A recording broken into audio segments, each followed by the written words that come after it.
വളരെ പെട്ടെന്ന് എങ്ങനെ ഒരു ചിക്കൻ കറി റെഡിയാക്കാമെന്ന് നോക്കാം. ഞാനിവിടെ 3/4 കിലോ ചിക്കനാണ് എടുത്തിട്ടുള്ളത്. കഴുകി വൃത്തിയാക്കിയ ചിക്കനിലേക്ക് 1/2 ടീസ്പൂൺ മഞ്ഞൾപ്പൊടി, 1 ടേബിൾ സ്പൂൺ മുളക് പൊടി, അതുപോലെ ആവശ്യത്തിന് ഉപ്പ് എന്നിവ ചേർത്ത് നല്ലതുപോലെ യോജിപ്പിച്ച് ഒരു 10 മിനിറ്റെങ്കിലും ചുരുങ്ങിയത് മാരിനേഷന് വേണ്ടിയിട്ട് മാറ്റിവെക്കുക. വയ്ക്കും തോറും ചിക്കനിൽ നിന്നുള്ള വെള്ളം ഇറങ്ങി വരുന്നതാണ്. ഇനി അടുപ്പത്തൊരു പാൻ വെച്ചതിന് ശേഷം നമ്മൾ മാരിനേഷൻ ചെയ്ത് വെച്ചിട്ടുള്ള ചിക്കൻ അതിലേക്ക് മാറ്റുക. ചിക്കനിൽ നിന്ന് ഇറങ്ങി വന്നിട്ടുള്ള വെള്ളത്തിൽ വേണം ഇത് ഒരു 5 മിനിറ്റോളം ഒന്ന് വേവിച്ചെടുക്കുവാൻ. ഇത് നമുക്കൊന്ന് മൂടി വെച്ചിട്ട് വേവിക്കാം. ഇതിലേക്കുള്ള മറ്റ് ഇൻഗ്രീഡിയൻസ് നോക്കാം. ഞാനിവിടെ എടുത്തിരിക്കുന്നത് ഒരു 4 സവാളയാണ്.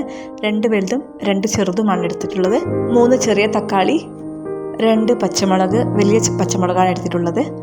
കൂടാതെ ഒരു കഷ്ണം ഇഞ്ചി, വെളുത്തുള്ളി ഒരു 20 എണ്ണം, കുറച്ച് കറിവേപ്പില, മല്ലിയില. ഇതിൽ സവാളയും തക്കാളിയും നീളത്തിൽ അരിയാം. പച്ചമുളക് നടുകീറി വയ്ക്കാം. ഇഞ്ചി, വെളുത്തുള്ളി എന്നിവ ചതച്ച് വയ്ക്കാം. മല്ലിയില ചെറുതായി അരിയാം. ഇപ്പോൾ ഏകദേശം 5 മിനിറ്റ് ആയിട്ടുണ്ടെന്ന് നമുക്ക് തുറന്ന് നോക്കാം. ചിക്കനിൽ നിന്ന് വെള്ളം വീണ്ടും ഇറങ്ങി വരുന്നുണ്ട്. ഇത് നമുക്ക് കറി ഉണ്ടാക്കുവാൻ ആവശ്യം വരും. ഇപ്പോൾ ഓഫ് ചെയ്ത് വയ്ക്കാം. അടുപ്പത്ത് ഇനി ഒരു പ്രഷർ കുക്കർ വെച്ചതിന് ശേഷം അതിലേക്ക് ആവശ്യത്തിന് വെളിച്ചെണ്ണ വയ്ക്കുക. വെളിച്ചെണ്ണ ചൂടായി വന്നാൽ അതിലേക്ക് ഒരു ഏലക്കായ, 2 ഗ്രാമ്പു, ഒരു കഷ്ണം പട്ട എന്നിവയിട്ട് ഒന്ന് മൂപ്പിച്ചെടുക്കുക. ഇതിലേക്ക് നമുക്ക് മസാലകളിടാം. ഗ്യാസ് ഓഫ് ചെയ്യുകയോ അല്ലെങ്കിൽ സിമ്മിലാക്കി വെക്കുകയോ ചെയ്യുക. 1 ടേബിൾ സ്പൂൺ മല്ലിപ്പൊടി, 1/2 ടീസ്പൂൺ മഞ്ഞൾപ്പൊടി, 1 ടേബിൾ സ്പൂൺ മുളക് പൊടി, 1 ടീസ്പൂൺ കശ്മീരി മുളക് പൊടി. പൊടികൾ ഇടുന്ന സമയം തന്നെ ഒന്ന് ഇളക്കുവാൻ വേണ്ടി ശ്രമിക്കുക. ഇല്ലെങ്കിൽ കരിഞ്ഞു പോകാൻ സാധ്യതയുണ്ട് സിമ്മിലാണെങ്കിൽ പോലും.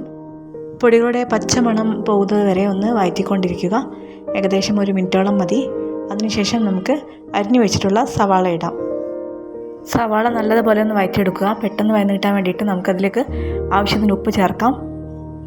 ഉപ്പ് ചേർത്ത് നല്ലതുപോലെ ഒന്ന് മിക്സ് ചെയ്യുക. ഇനി ഇതിലേക്ക് നമുക്ക് അരിഞ്ഞു വെച്ചിട്ടുള്ള പച്ചമുളക് ചേർക്കാം. ഇതിലേക്ക് ചതച്ച് വെച്ച ഇഞ്ചി, വെളുത്തുള്ളി ചേർക്കാം. എല്ലാം കൂടി നല്ലതുപോലെ ഒന്ന് വഴറ്റിയെടുക്കുക. ഇതിലേക്ക് നമ്മൾ അരിഞ്ഞു വെച്ചിട്ടുള്ള തക്കാളി ചേർത്ത് ഒരു 2 മിനിറ്റോളം ഒന്ന് വഴറ്റുക. എല്ലാം നല്ലതുപോലെ ഒന്ന് വഴന്ന് വന്നാൽ നമ്മൾ നേരത്തെ വേവിച്ച് വെച്ചിട്ടുള്ള ചിക്കൻ ഇതിലേക്ക് ചേർക്കാവുന്നതാണ്.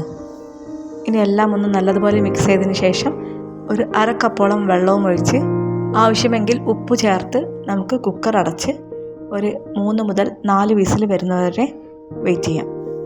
നല്ല പ്രഷർ നിൽക്കുന്ന കുക്കറാണെങ്കിൽ 2 or 3 വിസിൽ മതിയായിരിക്കും. ലഗോൺ കോഴിയാണെങ്കിൽ കുറച്ച് കൂടുതൽ വിസിലടിക്കേണ്ടി വരും. വിസിലടിച്ചതിന് ശേഷം പ്രഷർ പോകാൻ വേണ്ടി വെയിറ്റ് ചെയ്യുക.